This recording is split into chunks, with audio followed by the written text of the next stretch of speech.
two men can have the exact same body weight, the same amount of muscle, and even similar strength levels. Yet, when one of them walks into a room, he looks athletic, powerful, and instantly noticeable. The other looks completely average. The difference usually isn't how much muscle they have. It's where that muscle is. Most guys spend years adding size, without ever improving the visual structure of their physique. They train isolated muscle groups and completely ignore the features that actually create presence, proportion, and a powerful silhouette. That's why so many people look impressive on paper, or in the mirror under perfect lighting, but completely ordinary in real life. Let's break it down piece by piece. Size and shape are two different projects. One is about how big a muscle is. The other is about proportion, structure, and the specific lines the eye naturally follows when it reads a body from a distance. You can have well-developed muscles and still have a weak outline. You can look decent under specific lighting and from certain angles, and completely unremarkable everywhere else. Most men train the muscles that look biggest in the mirror: chest, biceps, and quads.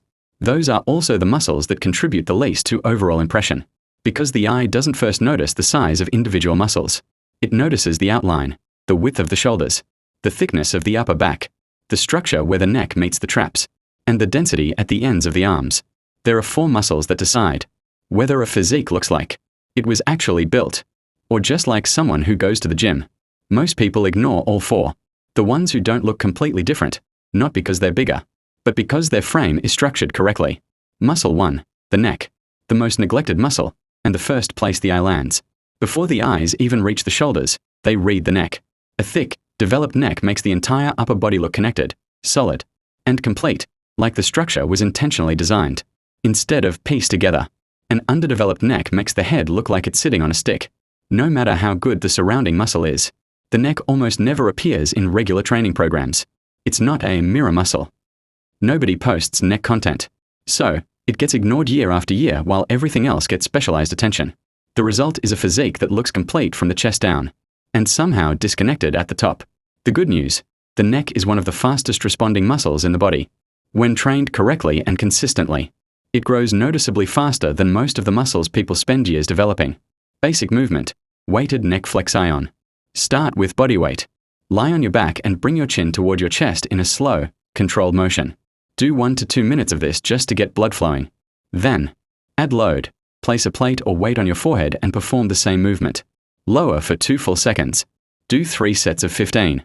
You should feel a clear burn in the front of the neck, with 0 spinal discomfort. If your spine feels off, reduce the weight and slow down. Train it 2 to 3 times per week and progressively add load over the months. This single movement changes how the upper body reads from a distance, faster than almost anything else on this list. The neck sets the top of the frame. Muscle 2, lateral delts. How to build real width. Research consistently shows that shoulders are the muscle women find most attractive on men, not chest, not arms. Especially the width that shows from every angle, not just the front. Most guys do train shoulders. The problem is that standard pressing movements, overhead press, military press, etc., primarily develop the front delts. The shoulders get bigger, but only from one angle. They look okay from the front and disappear from the side or back. The lateral, side, delts are what actually create width from every direction, and produce that rounded, 3-dimensional shoulder look that can be read from a distance. Standard lateral raises can hit them, but most people shift the load to the front delts and use momentum, instead of truly challenging the side delts. The fix: the lean away lateral raise. Stand next to a wall or post, hold on with the inside hand, and lean your body outward so your working arm hangs naturally at an angle. From this position, lead with the elbow and raise the dumbbell out to the side. The lean removes the dead zone at the bottom of a normal lateral raise, where the side delt has almost no tension. In this position, the muscle is loaded from the very first inch. Lower for a full 3 seconds. Keep the shoulder depressed the entire time. The moment you shrug toward your ear, the traps take over and the side delt unloads. Do 3 sets of 12 to 15 per side with honest weight. The side delts are a precision muscle. Eager loading destroys the tension and the point of the exercise. Shoulder width is one dimension. The next muscle adds thickness. So the upper body doesn't just look wide, it looks genuinely dense. Muscle 3, mid and lower traps. Upper back density. The visible surface area of the upper back is larger than the chest. When properly developed, it makes the entire upper body look full under any clothing. That dense, thick feeling between the shoulder blades pushes fabric outward and completely changes. How the torso reads from the back and the side. Most people who train back focus on lat width movements, pull-ups, lat pull-downs, rows. They build width. But width and thickness are different qualities. A wide back can still look paper-thin from certain angles. The mid and lower traps are what add that internal density and make the upper back look truly thick instead of just wide.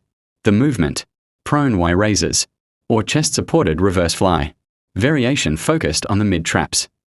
Lie face down on a flat bench, holding 2 light dumbbells. Raise the arms up and out into a Y shape, with thumbs pointing up. At the top, the mid-traps should contract hard between the shoulder blades. Hold that squeeze for 2 full seconds. If you can't feel a strong contraction there, the weight is too heavy or the range is incomplete. 3 sets of 12.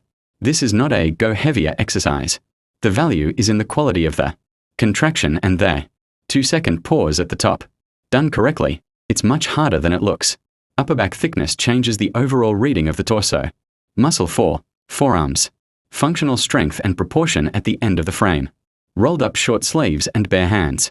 The forearms are on display more hours of the day than almost any other muscle. They are also the end of the frame, the last thing the eye sees as it travels down the arm. When the forearms are underdeveloped, the whole arm looks disconnected. Even well-built biceps and shoulders lose impact because the arm just seems to end. Beyond aesthetics, developed forearms send a signal that big showy muscles can't. Functional strength, not just size. It's one of those details that changes how the entire physique is perceived before anyone even evaluates the individual muscles. Primary builder, reverse curls. Palms facing down, grip the dumbbells. Curl to about 90 degrees, and stop. The brachioradialis, the key forearm thickness muscle, does most of its work in the bottom half of the movement. Squeeze at the top, then lower for a full 3 seconds. Train this twice a week, 3 sets of 12. You'll feel a strong burn high on the forearm that regular curls never touch. The 2 curl variations complement each other. Standard curls build the biceps. Reverse curls build the brachioradialis and forearm thickness. Neck, lateral delts. Mid are lower traps. Forearms. These 4 muscles share one decisive trait. They build the outline, the shape people read before they ever identify a single muscle.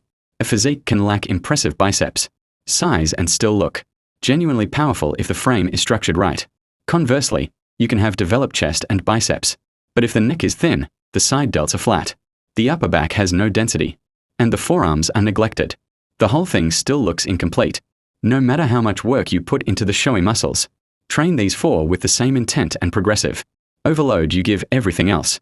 The changes they create happen at the level of the entire frame, not just individual muscles. And that is the level that actually determines the impression a physique makes. If this helped you see your training differently, drop a like and hit subscribe so you don't miss the next one.